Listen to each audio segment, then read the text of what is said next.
খুশবু কিচেনে আপনাদেরকে সবাইকে স্বাগত। আজ আমরা একটা সুন্দর রেসিপি নিয়ে হাজির হয়েছি। এই রেসিপিটা হলো পাকা কুমড়োর লাড্ডু, যেটা খেতে অসাধারণ আর এটা বানানোও কিন্তু খুবই সহজ। তো চলুন এটার জন্য কি কি উপকরণ লাগবে সেটা বলে দিচ্ছি। তো প্রথমেই দেখতে পাচ্ছেন আমি নিয়ে নিয়েছি একটা পাকা কুমড়ো। এটাকে আমি ছালগুলোকে ভালোভাবে পরিষ্কার করে নিয়েছি এরকমভাবে, আর বীজগুলোকেও ভালোভাবে বের করে নিয়েছি। তো দেখতে পাচ্ছেন যে এটাকে আমি কেটে দিয়েছি এরকমভাবে।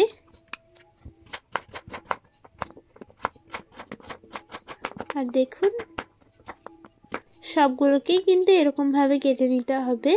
একটা পাত্রে রেখে দিচ্ছি, এর মধ্যে দিয়ে দেবো জল।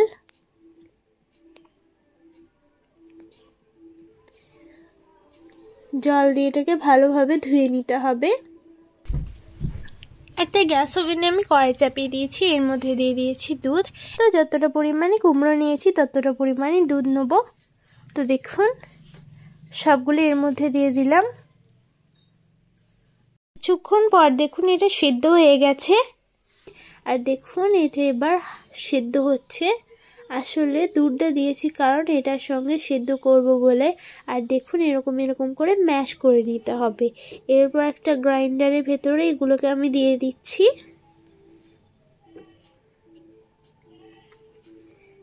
এটাকে গ্রাইন্ড করে নেব। তো দেখুন আমার গ্রাইন্ডও হয়ে গেছে। এরপর একটা প্যানে আমি দিয়ে দিয়েছি কিছুটা পরিমাণ ঘি।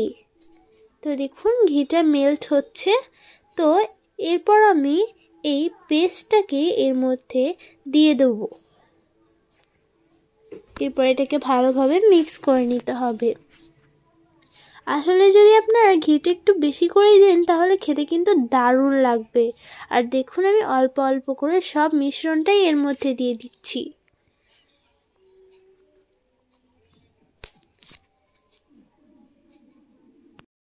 এর মধ্যে দিয়ে দিচ্ছি ফুড কালার। আমি এখানে কেশর ফুড কালার দিয়েছি, আপনারা চাইলে নাও দিতে পারেন। আমি এটা কালারের জন্য দিয়েছি।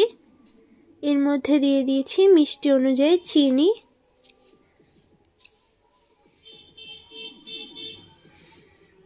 আর দেখুন এই যে এবার ফুটতে শুরু করেছে।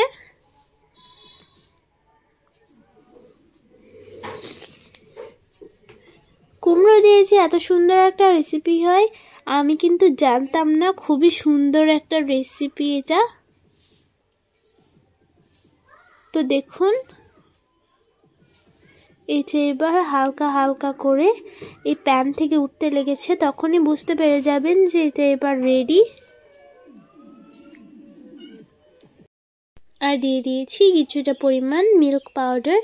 আসলে এটা আমি 3 চামচ মিল্ক পাউডার দিয়েছি। প্রথমে 1 চামচ মিল্ক পাউডারটা দিলাম, এটাকে ভালোভাবে মিক্স করলাম। এরপর ভালোভাবে মিক্স করার পর আর 1 চামচ মিল্ক পাউডার দিলাম, এটাকে ভালোভাবে মিক্স করে নিলাম।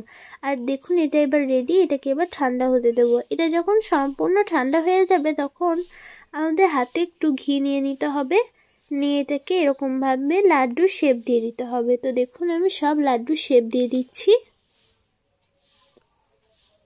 আর আপনাদেরকে কি বলবো, এই এই লাড্ডুটা খেতে কিন্তু অসাধারণ। আমি যেটা বললাম একবার হলেও এই রেসিপিটা ট্রাই করে দেখবেন। আর এটাকে এবার আমি গুঁড়ো দুধের মধ্যে দিলাম, এটাকে এরকমভাবে ঘুরে নিতে হবে। আর এটা ভালোভাবে চারিপাশে লাগিয়ে দিতে হবে। সবগুলো এরকমভাবেই বানিয়ে নিতে হবে। একবার শুধু খান, তারপরে বুঝতে পারবেন যে এটা কেমন স্বাদ। দারুণ এর স্বাদটা।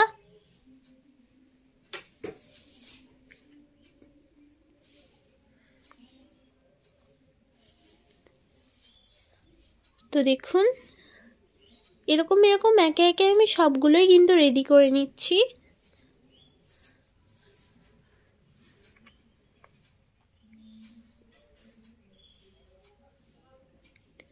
আর দেখুন দেখতে দেখতে কিন্তু আমার সবগুলোই রেডি হয়ে গেছে। একবার হলেও এই সুন্দর রেসিপিটা ট্রাই করে দেখবেন, খুবই মজাদার খেতে। আর দেখুন আমি কেটে দেখিয়েও দিয়েছি যে কত সুন্দর হয়েছে। আপনাদেরকে আমি কি বলবো, একবার হলেও হাতে সময় থাকলেও এই রেসিপিটা ট্রাই করে দেখবেন।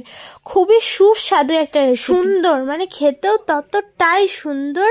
আপনারা অবশ্যই এটাকে বানিয়ে ফেলবেন বাড়িতে, আর আমাকে কমেন্টে অবশ্যই জানাতে ভুলবেন না যে এটা কেমন হয়েছিল। আজকের মতো বিদায় নিচ্ছি, ভালো থাকবেন, সুস্থ থাকবেন, আর পরের ভিডিওটার জন্য অপেক্ষা করবেন। আমাদের ভিডিওটাকে লাইক, শেয়ার, কমেন্ট আর সাবস্ক্রাইব করে দেবেন, এবং পাশে থাকা বেল আইকনটাও ক্লিক করে দেবেন যাতে অল নোটিফিকেশন সর্বপ্রথম আপনার কাছে পৌঁছায়।